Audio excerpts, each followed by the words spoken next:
This is We the Sales Engineers podcast, show 300. Welcome to We the SEs podcast, the show for sales engineers by sales engineers with your host, Ramzi Majaba. What's up, SE Nation? Welcome back to another episode. I am your host, Ramzi Majaba, and I have a very special guest today on this very special show, show 300. We've been doing this for a very long time, and for a few years, I had a co-host, and he went by the name of Binayak Kanungo. And he's back. He's back on this show. We're going to talk about the reasons why he stopped co-hosting, but more importantly, we're going to talk about sales engineering and some of the things that he's been through. Part of the reasons he stopped co-hosting is the things that he went through with his life and his sales engineering career. And we discussed it today. We discussed how he overcame it, what these are, the decisions he'd made, some of which may or may not be deemed bad decisions, but any decision is better than no decision, at least in my opinion. So we talk about that, and we talk about how he overcame it. So let's jump into the show. Binayak Kanungo. Ramzi. So we recorded. We usually the way this works. I can't speak for some reason. The way this works is guests hop on, we have a conversation, and then we start and we act like we just met. But for us, we've known each other, and I just recorded our first meeting after almost 2 years. And I will put that at the end of the podcast. So people, if you want to see our reaction, Bini, for people who don't know you, who are you? How do we know each other? And what are you doing here? For sure. Go. Great questions. All right. Hey, everybody. My name is Bini or Binayak. I'm just some guy, probably a nobody to most, and totally fair.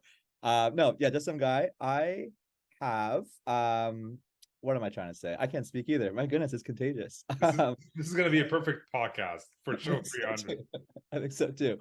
So I'm Bini. Nice to meet you all. For those that haven't listened to me before, I used to be, a frequent member perhaps on the podcast for co-host. You were the co-host of We the Sales. Let me do the answering. You were the co-host for We the Sales Engineers podcast from like 2019 to 2021 until you dropped the bomb on me and said, F you, I don't want to work with you anymore. You're the worst person ever. I'm done with you. It's true. Believe it or not, everybody, Ramzi creates a very toxic work environment. He's the worst to work with. I could not be. I'm obviously joking. Ramzi was super gracious throughout, and that's obviously how we met. In fact, I've been an SC as well for, I guess, as many years, probably since about 2019, give or take, maybe a little bit earlier.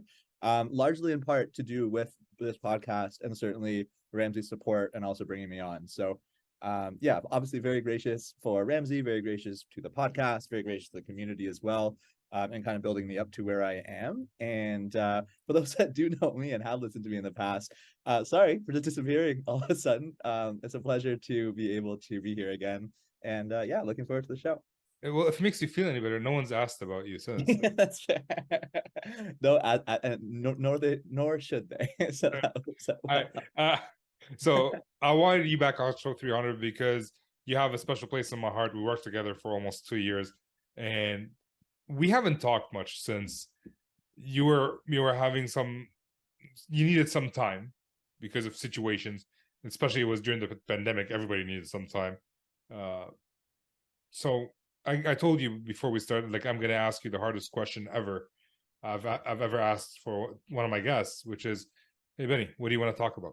Ooh, that is a hard question. I don't know. I just finished watching quick little tangent, but it is related, The Good Place. I'm not sure if you've ever seen that show. And there's one character there that has like chronic indecisiveness, at least for a part of things. And I feel like him right now. Who talk about? Whatever you like. I mean, well, all right, tell us your story. How Yeah, for people who, I think you were in show like 80 or something. I can look that up and I'll leave that in the show notes. But tell us about your journey as a sales engineer, like where you started and where you are today and what's happened in between. We'll start there. Absolutely. Sounds good. If I do find myself rambling, please jump in at any point. I'll just leave. If you see no one on camera, that means that you're rambling. Sounds good. My journey. So I started off as a as a fledgling little child, I guess. Actually, no, I'm gonna start a little bit earlier because I don't know, it's kind of a funny story, I suppose. Long story short, though, or medium, anyways, I was working as part of a taco truck during a pretty rough time where I was looking for, I needed some money. And in my month working there, we ended up serving lunch to this one company that I knew a bunch of people at, that I struck a bunch of conversations with, that eventually ended up hiring me as a technical product manager. And in my time there, I was there for a year as a technical product manager. It was a startup, Assent Compliance, a little unicorn out of Ottawa, which I'm very proud to say I was a part of for a little bit. And I was essentially in charge of this demo product that the sales team would be using, and it was kind of separate from the normal system or the production system that the team was using to show off the product. Anyways, in my time in doing so, I obviously got to know them very well. I got really good at demoing this product since I owned it.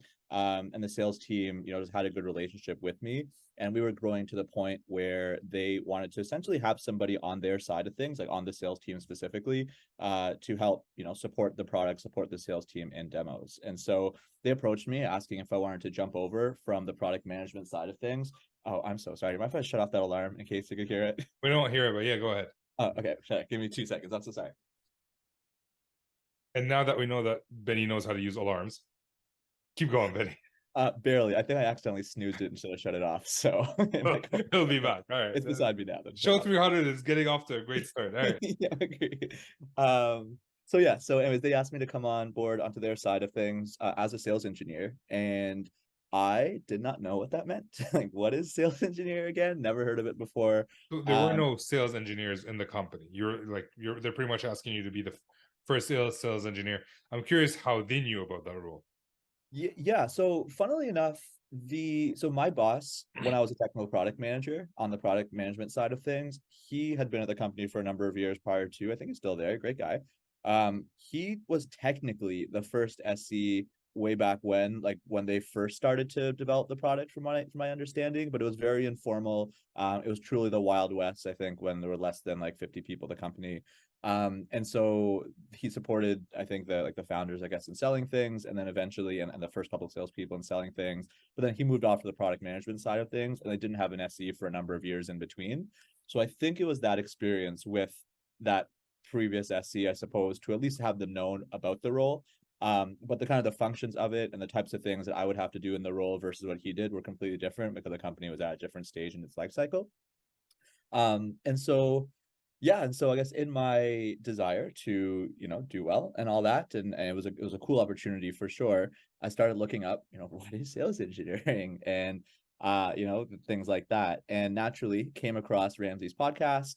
I think I listened to a few episodes. I forget exactly who reached out to who, but I may have reached out to Ramsey, maybe he reached out to me, but eventually got me to become a guest on the show as a new SE trying to figure things out and whatnot. And so I had that opportunity to do that, got to ask a lot of questions. Honestly, for anybody listening to this that has interest in being an SE or is just starting out, the resources are amazing. Between the call, I mean, listen to the shows for sure, but also check out the resources on the site. There's so many great things between the show notes to the resources Ramsey posts throughout. It cleared up all of that uncertainty and everything that made the role as nebulous, or at least, the role or position as nebulous as it certainly was when it started. All that kind of cleared up. And so, I kind of worked through that for a little bit. And then eventually Ramsey even asked me to come on and co-host for a bit. So I got to do that simultaneous to being an SC for a bit. And that progressed for a couple of years. And then I ended up moving jobs for reasons, fair reasons, in my opinion, but moved jobs and was an SE elsewhere. Pandemic struck. I turned into a crazed hobo. And then, sorry. I think you moved during the pandemic. I did move during the pandemic. Yeah. Yes, I did. Yeah. That's right. Sorry, my apologies. And by the way, I reached out to you. You did reach out to me? Okay. Hey, we don't know each other, but I'm an SE out of Ottawa, and I would like to connect with you. And then you accepted and you didn't say anything. So I reached out again. It's like, hey, thanks. I was looking for guests at that time. I was desperate. I even reached out to Bini. That's no, you're scraping the bottom of the barrel. No, what a long way you've come, for sure. Yeah, then we jumped on the podcast, and then we exchanged phone numbers, and then we met up, and right. then you're Last message I have from you is, I'm gonna be late. My computer just crashed. Classic. That's about as quintessentially like Yeah, my relationship I'm with things. actually gonna leave a picture of that in the show notes as like the last message from Benny from back in June 15th, 2020. Yeesh. Yeah, that's about the time that all kind of went down. Well, no, Uh, I think you yeah. stayed till 2021 with I me. think it was like right till like right at the right at the beginning of it, maybe. Like No, yeah, I think early 2021. okay, yeah, that We makes sense. stayed. You were with me. Do, do you want to talk about the reasons you left? Because I think it might help other people. Why Yeah. did you leave the first company? So I left Ascent. It would have been there's that alarm. Snooze. Shut off. There we go. Oh goodness, I'm starting to forget now. Was it right before it was right before no, it was during the pandemic, which was March, and I finished traveling in March. You finished in August 2020 according to LinkedIn. That's If you exactly post right. LinkedIn. Yep, just before my 3 year. I think I was like 2 years and 11 months. But yeah. That's exactly right. And why I left, it's going to sound so petty, but I was legitimate at the time. It was money. Um, I felt like I was doing more work and maybe had some people in my ear that was telling me that I was not getting paid as much as I should have. And after a couple of years of, I got raises for sure, but I never quite got to the amount that I was hoping for. I eventually just got an offer from somewhere else that did want to pay me as much as I thought I was worth, and moved on from there. But there was definitely some regret that came along with that in retrospect. But it all worked out in the end, which I So can't. I was with you on the journey. And if you want me to cut this part out, I will. Let's go ahead. There were other reasons as well, like being bypassed. Like you Oh were the yeah, first forgot about SE. that. Yeah, that's right. You built the SE process, you did all the work, and then they hired someone who you helped become an SE, and then they put that person as the SE manager. Totally. Or yeah, team lead, Well, technically. And yeah, same thing though. At least in my head, I thought at the time. But in retrospect, and like it's been, I've there's been a lot of time that I've spent kind of thinking about whether I made the right decision to move at that time that I did. And in retrospect, like I can maybe it's just me justifying things to myself, but it might have actually been the right move that they did back then. I mean, clearly they're still doing fine, but I was also quite strong as an individual contributor. And so they might have thought that by bringing this other person in to be a team lead versus myself, even though I thought that I was kind of geared towards that role as well, that would allow me to then excel more as an individual contributor, which I guess makes sense as well. It definitely has its logic. And there were a bunch of like, turns out by me jumping for money to the second place, I ended up actually losing out on quite a bit of money, just in the world of options and all that. right. As I think it was like within a year of me moving over, the company that I had left, Assent, they hit their unicorn status, which is super exciting again for a local company to do. And I came over to the new company that I moved on to, like that from there with an option plan as well. But that company ended up getting bought within a year of me being there. So none of my shares vested. So I lost all of that. Especially, and that contrasted with the idea that I gave up a whole bunch of options at the last place. And also I was offered a bunch more options versus more money from a salary perspective to stay. And so if I just said yes to that, then that would have been nice for me. And on top of all that, the new company that I moved to, the one that bought us anyways, they ended up hitting their unicorn status like a couple months after that. And so like, even though we didn't have a big part to play in that, just knowing that we had no stake in the game with all the excitement happening on their side of things, while also knowing that I gave up everything I had at my last place, kind of just wore on me. That was like one big factor, but then there were certainly some others as well. What was that going on while you were with me on the podcast? I think so, yeah. Okay, because you never shared all that stuff. We never talked about options. Okay, yeah, no, it's a big deal. Because your focus was always about the money, Yes. right? So I guess that's the lesson learned for everybody. Like, there's more to life than money. There's like the people you work with, obviously, in the end, it ended up being money. But Without a doubt. And I mean, the nice thing about, yeah, because like the people I work with at the second place, they were also lovely. Like yeah, they were one of the big reasons why I still enjoyed going to work there, was because the people there and the work we did was fulfilling for sure. But yeah, no, the money thing was definitely a factor. But you're right, it definitely isn't all about that. yeah. But here's the way I see it. I mean, I think like you were itching to leave anyways. Itching to leave Ascent.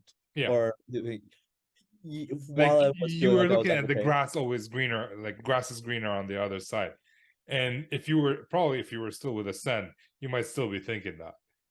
Potentially, I mean, it depends. I mean, I think like given the investments they've had since, I probably wouldn't feel as bad because I'll be Maybe. like, yeah, this is all worth it now. But Yeah.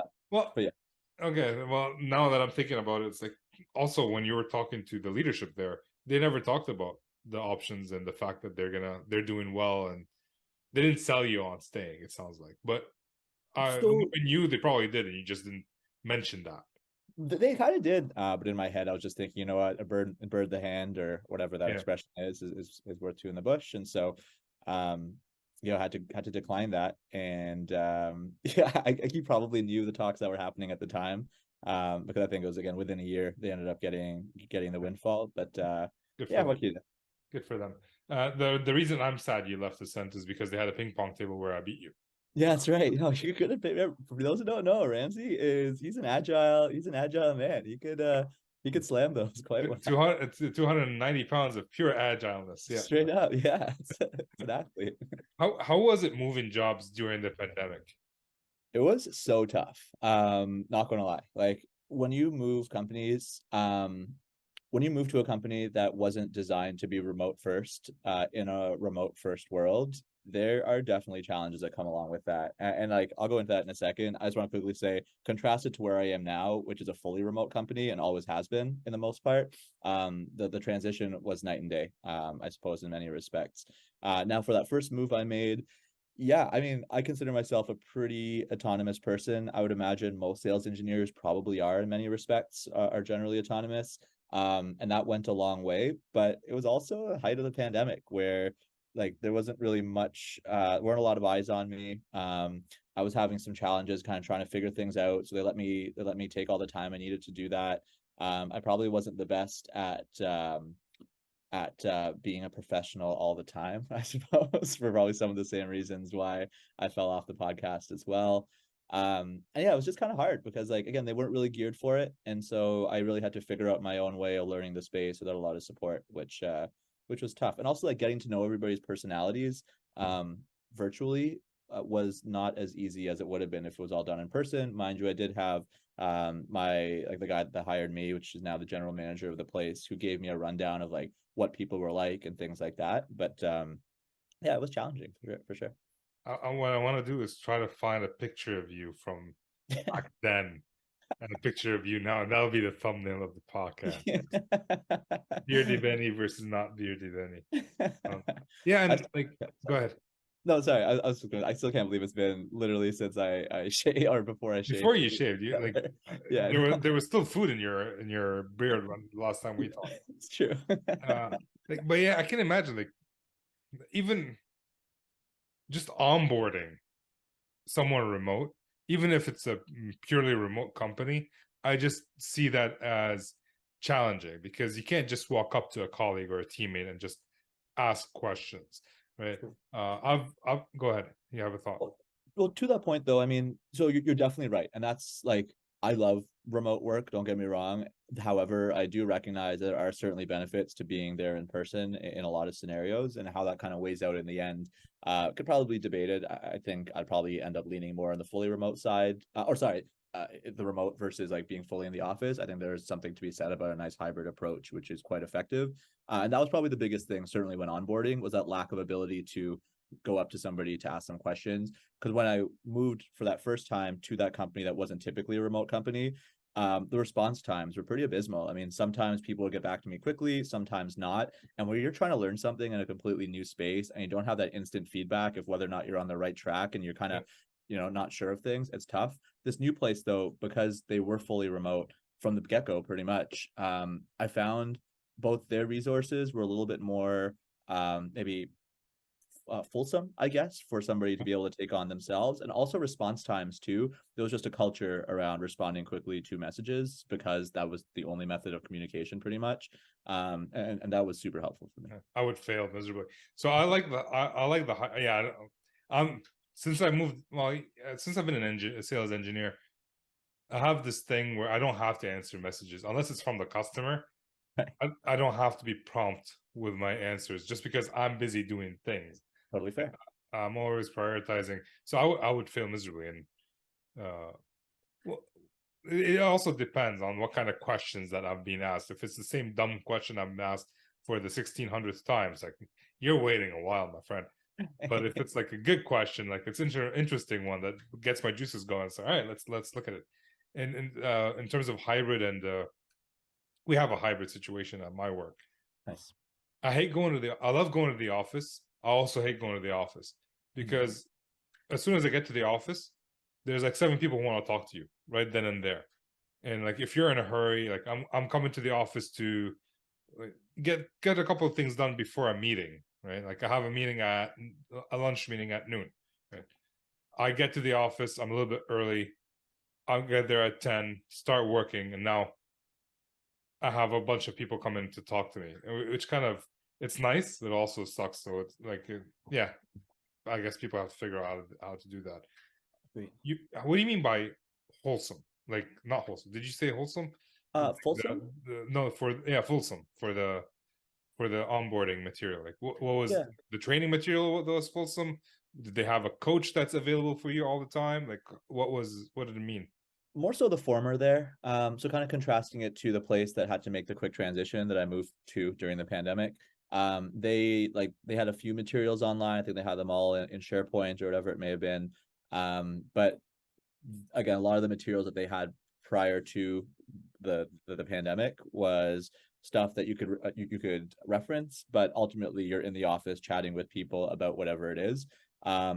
Whereas the new place I'm at now, everything they had was really much geared for somebody who's remote. So they have they use Google instead of SharePoint, or Google Drive instead of SharePoint, but they had all sorts of resources and kind of courseware within that. They had Notion pages, which I've been introduced to recently, which is just like, I don't know. I don't know, how would you consider Notion? Just pretty much just like A blank pages. note-taking database. Exactly. Yeah, that's perfect.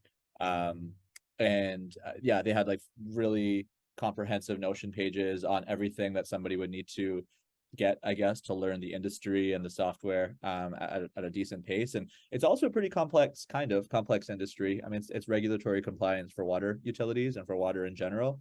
And so I didn't know anything about water going into it. And so they had all these different materials that really help people kind of pick it up from ground zero. And so I guess yeah, that's more what I meant. You love compliance for some reason. You love Apparently, no, yeah. I really, I mean, I love it here. It's very true. You moved from Assent to one company, which it doesn't seem like you want to name it, but people Oh, can. sorry. No, Fuseville, you, Stacks Bill. They're a great company, great people. I still keep in touch with them. They're great. what did you learn of, like, when you were moving? You left Assent. You were running away from Assent. It sounded like. Maybe it's also the same with Sticks. But what did you learn when you were looking for a job after Stacks, and how did you make sure that you're not going to run into the same whatever issues that you ran into, is just in terms of knowledge and looking for a job? What did you learn? That's a good question. I mean, so I'm one of those people that hates looking for jobs because I'm lazy and I hate writing cover letters and hate customizing resumes. And I'll really only apply, like, even if I'm destitute, like I'm max applying to like a couple jobs every couple of weeks, or maybe a couple of jobs a week or so. And so like during that time, I think I only applied to a few places to no avail. But it was actually like super serendipitous. I got reached out to by the company I'm at now, named Clear. And just everything they said was like awesome to me. Like everything they talked about was great. Everything they offered was really good. And so yeah, like there were kind of 2 or 3 maybe main things that I had to consider, or I guess that I considered in my decision.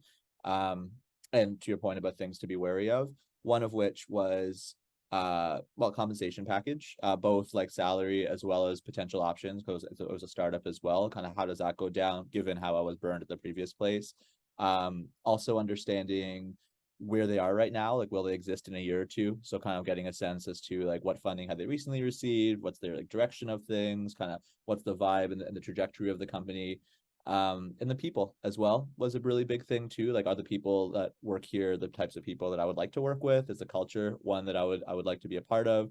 I've been spoiled in my career where prior to where I am now, I'd worked 3 corporate jobs, and each of them had pretty phenomenal cultures across the board. And so I had to maintain that. I don't think I could live somewhere that or work somewhere that didn't have that.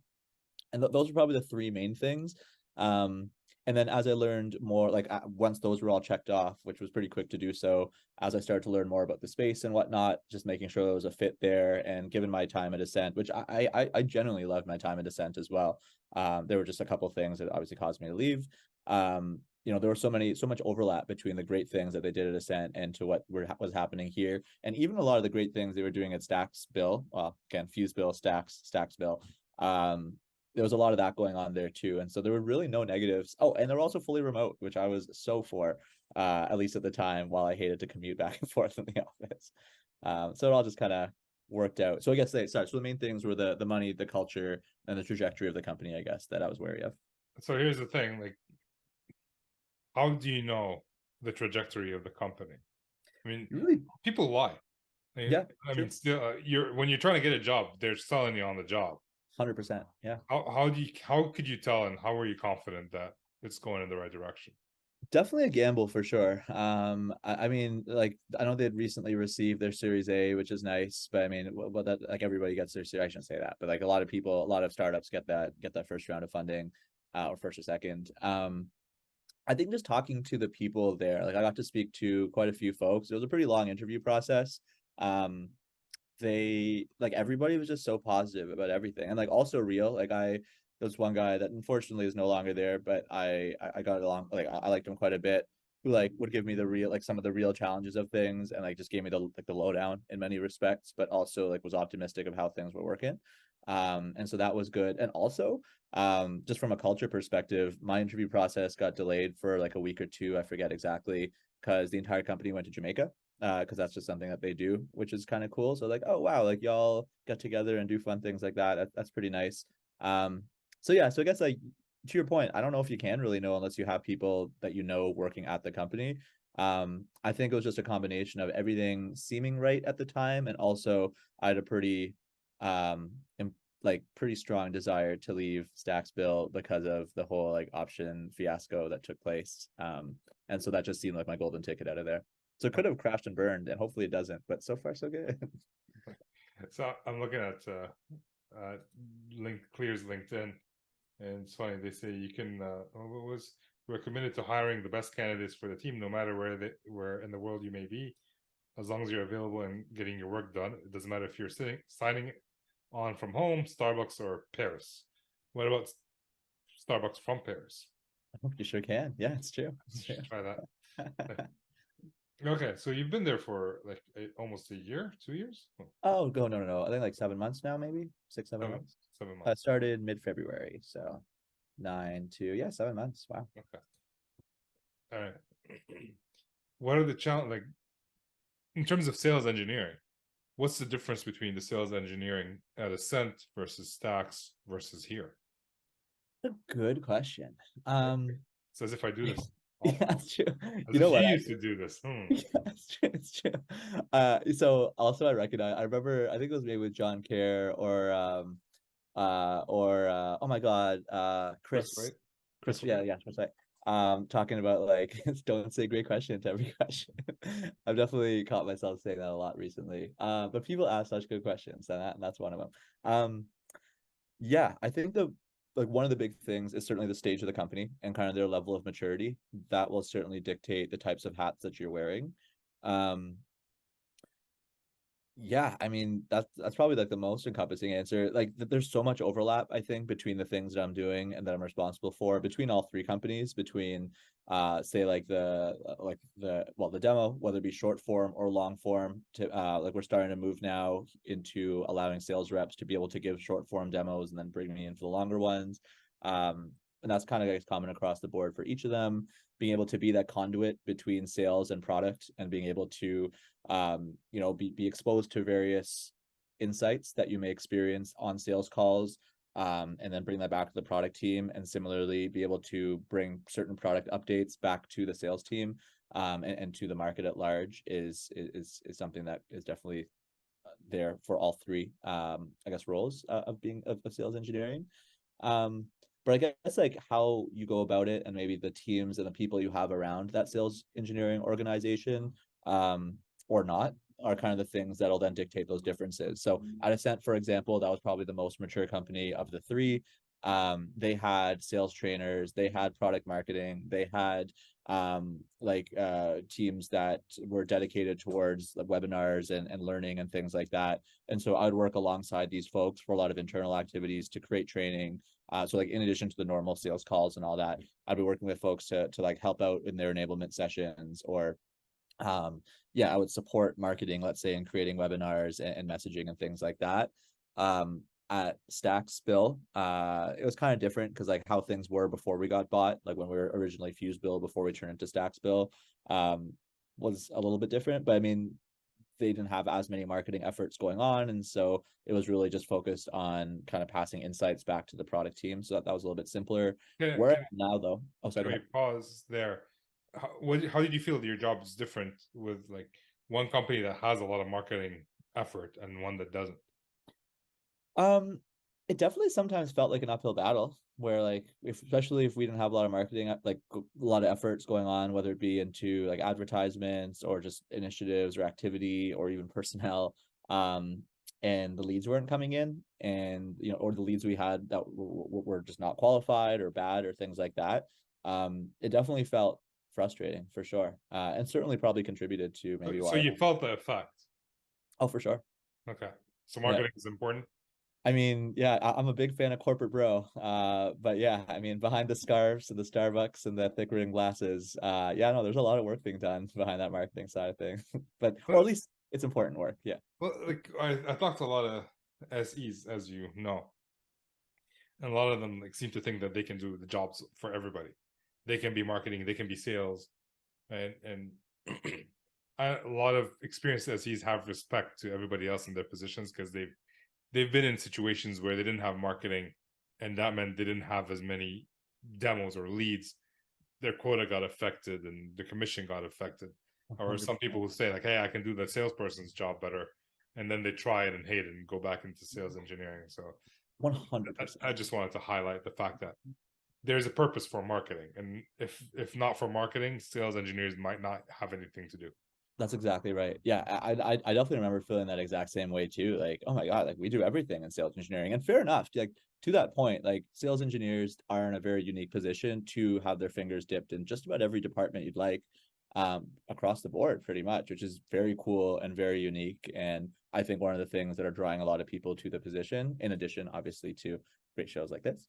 Thank you. But yeah, like once you start to get a feel for what each of these people really do in their role, maybe a sales engineer like can do the functions of that role, but they'd have to work pretty hard at it because there's a lot of things that come naturally to whether it be salespeople or marketers that I think a lot of SEs would struggle with, to be honest with you. Well, I think sales engineering is marketing on a smaller scale, right? It's telling stories to people. The difference is marketing has to be consistent at marketing every day, creating new piece of content for something, and that's not something SEs do. We don't create a piece of we go and have. If we were to just sit there and just create content, like I do that for Weedy SEs, and sometimes it's fun, but sometimes it's friggin' tedious. I just want to go out and talk to. I want to solve problems, and that's not just tell stories in the ether about specific things.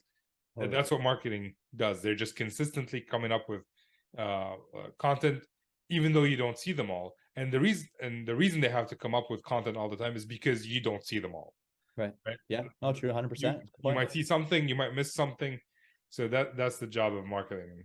Go ahead. And trying out different strategies, like what works, what doesn't, all these different things, tinkering with like ad spends and whatnot. Like, yeah, I don't know. There's a lot that goes into it that I think a lot of SEs would not have a good time or fun time.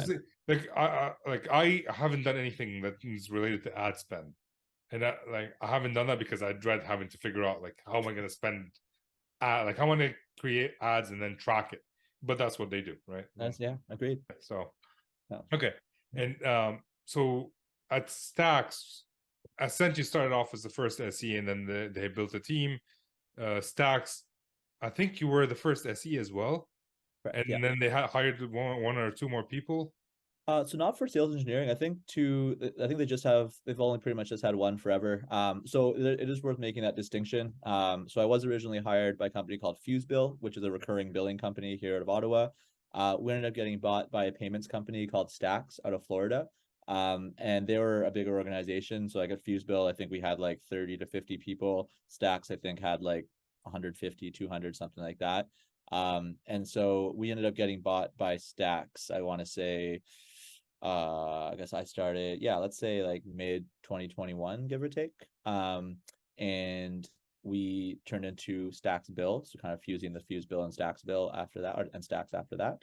And yeah, so I think Stacks, the payments company, they had they had one SE, and like this other kind of hybrid role, which is like an implementation consultant slash SE. And then I was the SE on the Fuse Bill or Stacks Bill side of things. And I think that's still how it remains today. There's just one SE there now. Okay, it's funny.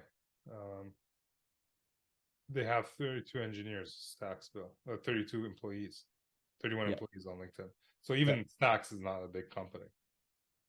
Stacks, like Stacks, like Stacks Bill makes Stacks sense. Bill. Yeah, correct. Yeah, they're kind of just like 30 something people make sense. Yeah. Okay. All right. Cool. A And bunch then, about their work though. It's pretty great. yeah. So, how did you take vacations as the only SE on the team?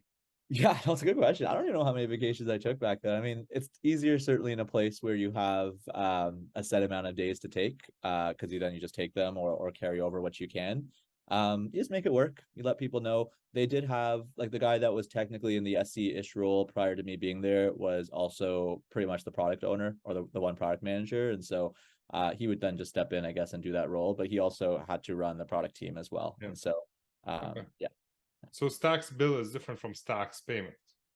Correct. Yeah, it's kind of like an offshoot a little bit, like a subsidiary, so to speak. So it's still acting as its own company, pretty Very much. much so. Yeah. Yeah. Okay. All right. Cool, man. And then now, are you still the only SC on the team?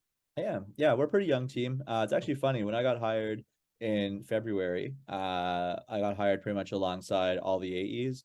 And so the entire sales team is pretty much entirely new. How many AEs? We just got two more. One, two, three, four AEs. So you're supporting 4 AEs. 4 AEs and any deals that are run by our director, who used to be an AE prior to her coming on as the director. So yeah, pretty much supporting fast. Yeah, It's not bad. Pretty easy going, especially compared to what I was doing at Assent, where I was supporting like 20. So yeah. Well, that's the thing about Assent. I kept on asking you if you're like an inside SE. You'd say no, I'm visiting customers. And how are you supporting 20 SEs and still 20 AEs and still visiting customers and all that? yeah. Okay, that's very interesting. But I think so. it is worth noting though that even though there's less AEs I have to support, I suppose, on like here at Clear, there's also a lot less support from those other roles that existed at Assent that don't exist at Clear. So like sales enablement is falling on my plate. So like I'm doing all the training and coming up with the material for that. Some product marketing stuff too, like also working on all that stuff because we don't have a product marketer. And in addition to all the sales engineering things that we're doing and like training on these, well, I started talking about training, but we're also like revamping the new demo environment. So kind of playing like baby product manager for that and populating it and all these things.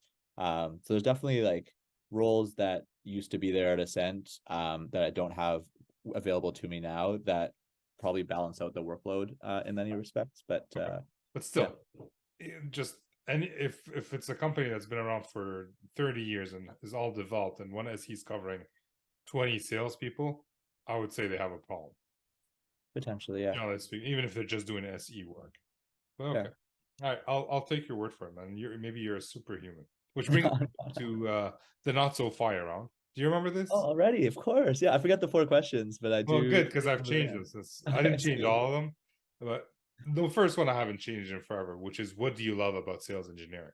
Oh my goodness. Yeah, probably the same answer everybody gives, but I just love being able to work with all the people. Actually, 2 things maybe. I love being able to work with the broad scope of people we get to work with. So pretty much across the organization and having our fingers dipped everywhere.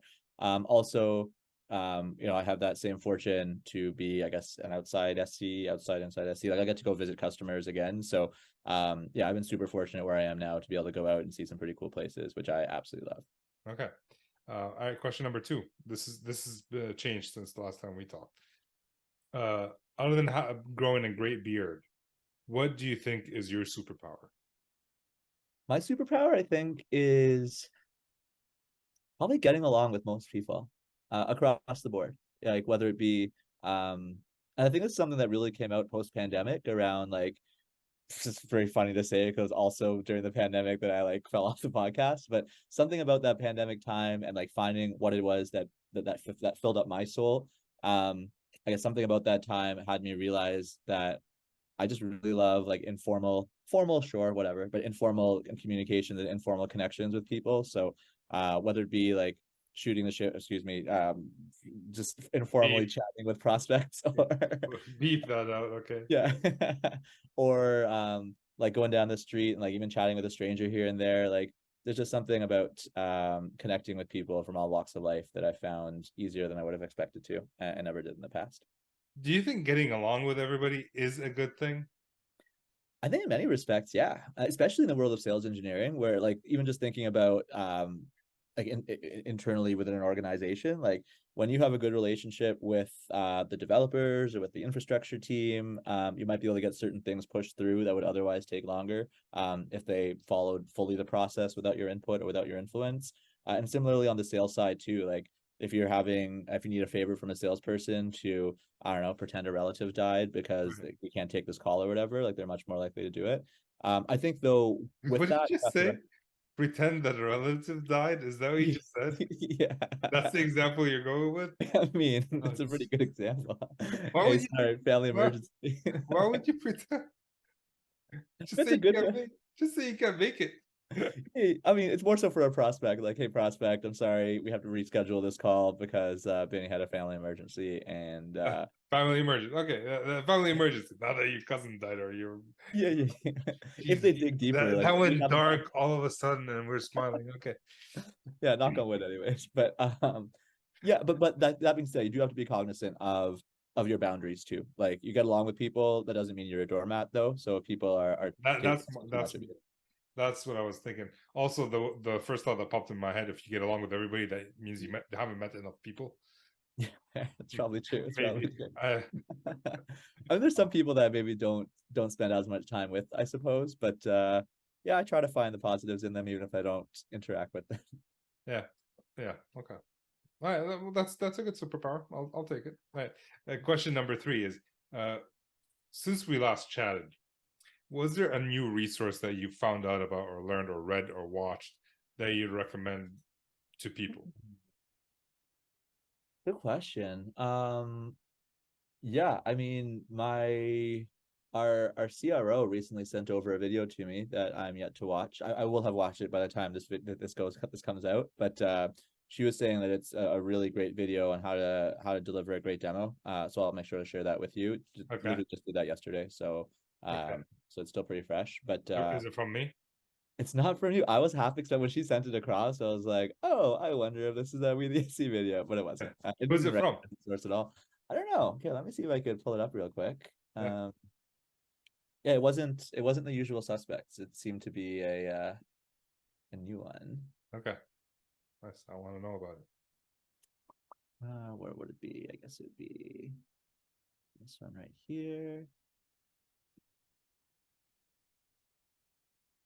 It is a 10-minute video by Sales Feed with here, I'll put the link in our Zoom chat here. All right. Yeah, I got it. I'll watch it after as well.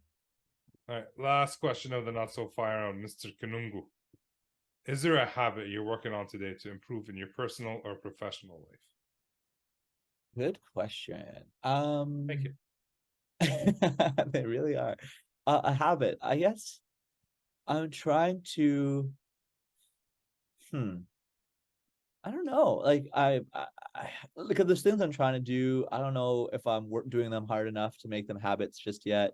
I'm just trying to live like a more responsible life in some respects. So like trying to be a little bit more balanced in my consumption of different things, whether it be bad food or like if I'm drinking or like do things like other things, I suppose, while also making sure that I stay on top of like making sure my place is clean all the time, making sure I'm staying on top of like dishes and staying on top of chores of sorts and staying on top of physical activity and things like that. So I guess just writing the 411.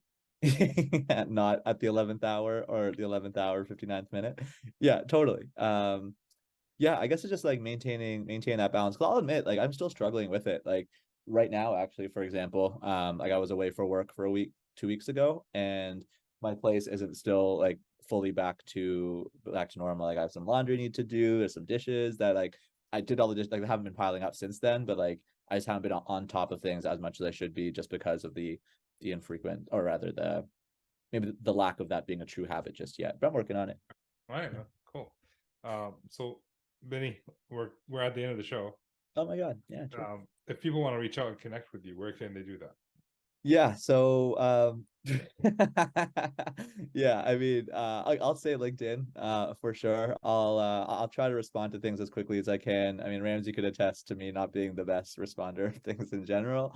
But LinkedIn is probably your best bet. And yeah, I'd say for now. Yeah. But feel free to reach out. I'll make sure to be better at it. It's part of that habit I'm trying to build. Leave a message if you're listening to the show. Leave a message for Bini. Say, hey, Ramsey sent us. Answer me, damn it. Yeah, totally fair. Yeah, I totally consent to that. That's good stuff. And he'll answer you. Bini, was there a question you were hoping I was going to ask and I did not? No, not at all. I mean, yeah, it's been so great to like just chat again, catch up a little bit. Yeah, no, I can't think of anything really, except for I can't think of anything. No, it's been lovely. There isn't going to be an outro. The outro is going to be a video of me and you gushing over meeting again after 2 years almost. So I guess we can sign off here. For Bini, this is Ramsey signing off.